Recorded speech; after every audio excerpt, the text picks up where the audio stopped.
जी students, त अॼु असां टॉपिक जेका पढ़ंदासीं उहा आहे टाइप्स ऑफ मोशन। ऐं टाइप्स ऑफ मोशन में डिफरेंट टाइप्स आहिनि। ट्रांसलेटरी मोशन आहे, उन जा सब टाइप्स आहिनि: linear motion, circular motion, random motion. उनखां अलावा रोटेटरी मोशन टाइप आहे एंड वाइब्रेटरी मोशन आहे। त ही कुझु असां वटि टाइप्स आहिनि जेके अॼु असां स्टडी कंदासीं। सो इन जे लाइ असां अचूं था जेके असांजी टॉपिक आहे टाइप्स ऑफ मोशन खे स्टडी कयूं था। सो टाइप्स ऑफ मोशन में 3 टाइप्स आहिनि मोशन जा जेके असांखे आसपास नज़र अचनि था।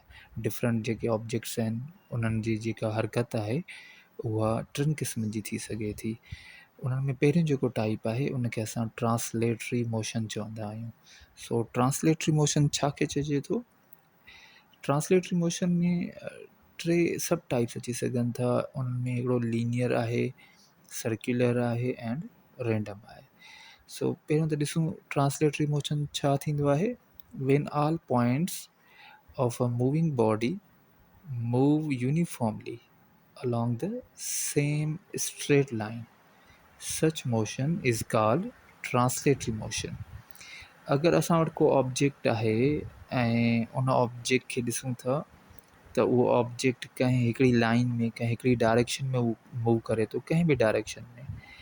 त जॾहिं उहो कंहिं बि डायरेक्शन में मूव करे थो त उन जे अंदरि जेके बि पार्टिकल्स आहिनि उहे बि सेम डायरेक्शन में सेम स्पीड सां उहे पार्टिकल्स या सभई जेके बि पार्टिकल्स आहिनि उहे बि मूव करनि था।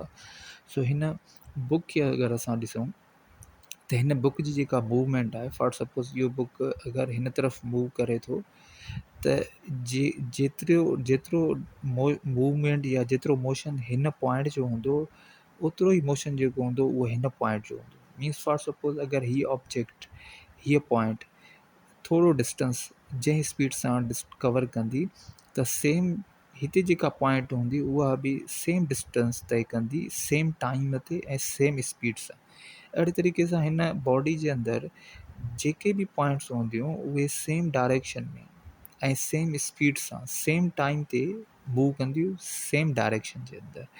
त अगरि कंहिं ऑब्जेक्ट जो अहिड़े क़िस्म जो मोशन आहे त पोइ असां अहिड़े मोशन खे छा चवंदा आहियूं?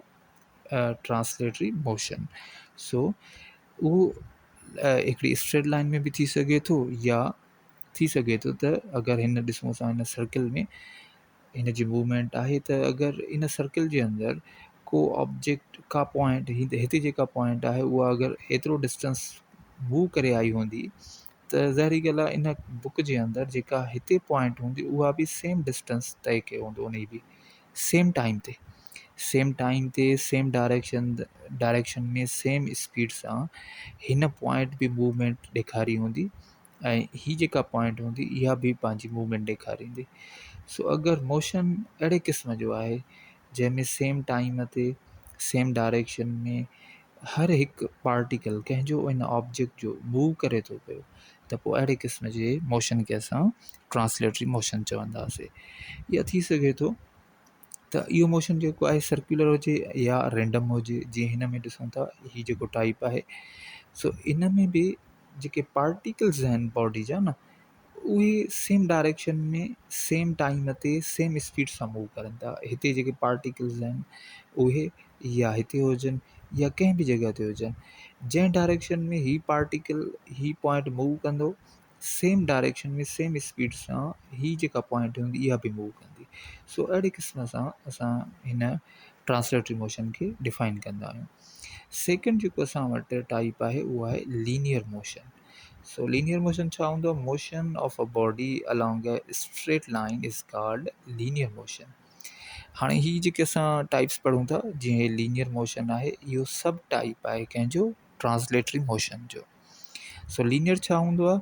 लीनियर जो मतिलबु आहे काई शइ को ऑब्जेक्ट हिकु सिधी लाइन में मूव करे। जीअं असां एग्ज़ाम्पल वठूं था मोशन ऑफ अ बस इन a straight line on a road. इहो हिकिड़ो एग्ज़ाम्पल आहे कहिड़े मोशन जो? लीनियर मोशन जो। अगरि हीअ बस मूव करे थी त इन बस जे अंदरि जेके बि पार्टिकल्स हूंदा उहे सेम टाइम ते सेम स्पीड सां सेम डायरेक्शन में मूव कंदा। सो इहो मोशन हूंदो ट्रांसलेटरी, पर उनजो टाइप कहिड़ो हूंदो? टाइप हूंदो linear.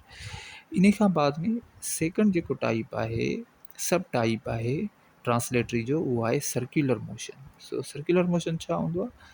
Motion of a body along a circular path is called a circular motion। का बॉडी आहे, को ऑब्जेक्ट आहे जेको कंहिं सर्कुलर पाथ ते मूव करे थो, सर्कुलर पाथ ते मूव करे थो, अहिड़े क़िस्म जे मोशन खे असां सर्कुलर मोशन चवंदा आहियूं। जीअं का आर्टिफिशियल सैटेलाइट आहे, उहा अर्थ जे चौधारी छा करे थी, रिवॉल्व करे थी पई, त उन जे मोशन खे असां सर्कुलर मोशन चवंदासीं। जीअं ही सैटेलाइट असांखे नज़र अचे थी, ऐं हिन सैटेलाइट जो जेको ही मोशन आहे सर्कुलर पाथ ते, इन खे असां सर्कुलर मोशन चवंदासीं। या एग्ज़ाम्पल वठूं था, बाइसाइकिल ते जेको बॉय आहे उन जी मूवमेंट ॾिसो। सो ही जेको सर्कुलर पाथ में डिस्टेंस कवर कंदो, इहो बि सर्कुलर मोशन जो एग्ज़ाम्पल आहे। अच्छा, उन खां बाद में अचूं था, नेक्स्ट जेको टाइप आहे उहो आहे random motion. So random motion जो मतिलबु छा हूंदो आहे? Irregular motion of an object. Irregular जो मतिलबु आहे का ख़ासि तरतीब न हुजे, का ख़ासि डायरेक्शन हिकिड़ी न हुजे कंहिं ऑब्जेक्ट जे मोशन खे, त अहिड़े क़िस्म जे मोशन खे असां छा चवंदा आहियूं? Random motion.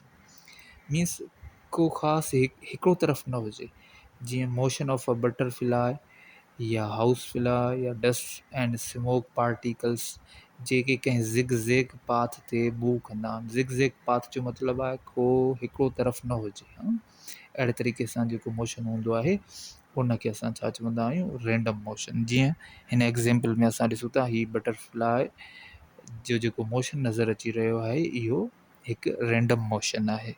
सो इन तरह सां ही असां हिनजो टाइप पढ़ियोसीं।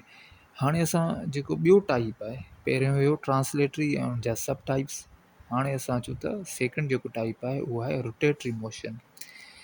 त रोटेटरी मोशन छा हूंदो आहे? Motion of the body around a fixed axis. ही पॉइंट यादि रखणी आहे त मोशन आहे ही, पर कंहिं एक्सिस, फिक्स्ड एक्सिस जे राउंड। अच्छा, इहा फिक्स्ड एक्सिस जेका आहे उहा passes through the body itself. So असां हिन खे ईअं सम्झूं, का बॉडी आहे जेका कंहिं हिकिड़ी पॉइंट जे चौधारी, पर उहा पॉइंट जेका हुजे उहा छा हुजे? फिक्स थियल हुजे।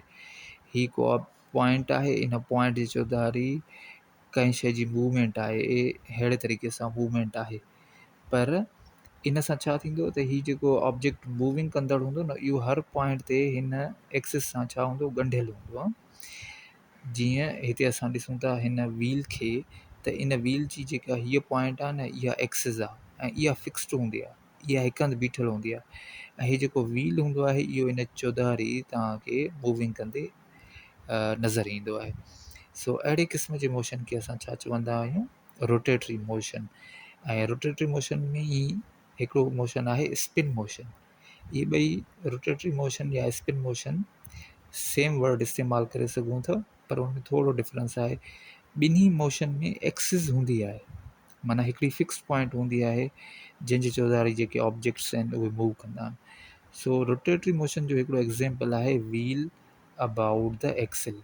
जी, इन जो जेको मोशन आहे, व्हील जो जेको मोशन आहे अबाउट द एक्सिल, इहो एग्ज़ाम्पल आहे छाजो? रोटेटरी मोशन जो। सो असां हिन व्हील खे ॾिसूं त ही व्हील जेको आहे इहो रोटेट करे थो कंहिं फिक्स पॉइंट जी चौधारी। इहो एग्ज़ाम्पल आहे रोटेटरी मोशन जो। नेक्स्ट जेको टाइप आहे उहो आहे वाइब्रेटरी मोशन। सो वाइब्रेटरी मोशन छा खे चवंदा आहियूं? Back and fourth motion of a body about its mean position is called vibratory or oscillatory motion। So vibratory motion खे ॿियो छा चवंदा आहियूं? Oscillatory motion. इहो कहिड़े क़िस्म जो मोशन हूंदो आहे? इहो बैक एंड फोर्थ हूंदो आहे। बैक एंड फोर्थ जो मतिलबु आहे पंहिंजी हिकिड़ी पॉइंट, जेके हिते चयो वियो आहे मीन पोज़ीशन, जेका पॉइंट बीठल हुजे, उन बीठल पॉइंट जे अॻिते ऐं पोइते बैक एंड फोर्थ जेको मोशन आहे, इन मोशन खे असां छा चवंदा आहियूं? वाइब्रेटरी मोशन या ऑसिलेटरी मोशन। सो हिते असां ॾिसी रहिया आहियूं हिकिड़ो स्विंग आहे जंहिंमें मूवमेंट ॾिसूं था त उहा बैक एंड फोर्थ आहे। अहिड़े तरीक़े सां जेको ही मोशन हूंदो, इहो कहिड़े क़िस्म जो मोशन हूंदो? वाइब्रेटरी मोशन और ऑसिलेटरी मोशन। ॿियो एग्ज़ाम्पल वठंदा आहियूं, काफ़ी सारा एग्ज़ाम्पल्स आहिनि। ॿियो एग्ज़ाम्पल आहे क्लॉक्स पेंडुलम। हिकिड़ो क्लॉक आहे, घड़ियाल आहे, उन सां गॾु हिकिड़ो पेंडुलम अटैच हूंदो आहे। जॾहिं कलाकु पूरो थींदो आहे त इहो पेंडुलम बैक एंड फोर्थ थींदो आहे। मीन्स जीअं हिते हिन जो मोशन ॾिसी रहिया आहियो, सेम हिन पेंडुलम जो मोशन हूंदो आहे। सो इहो बि हिकिड़ो एग्ज़ाम्पल वरितो वेंदो आहे कंहिंजो वाइब्रेटरी मोशन जो। सो असां हिन में टाइप्स ऑफ मोशन पढ़ियासीं।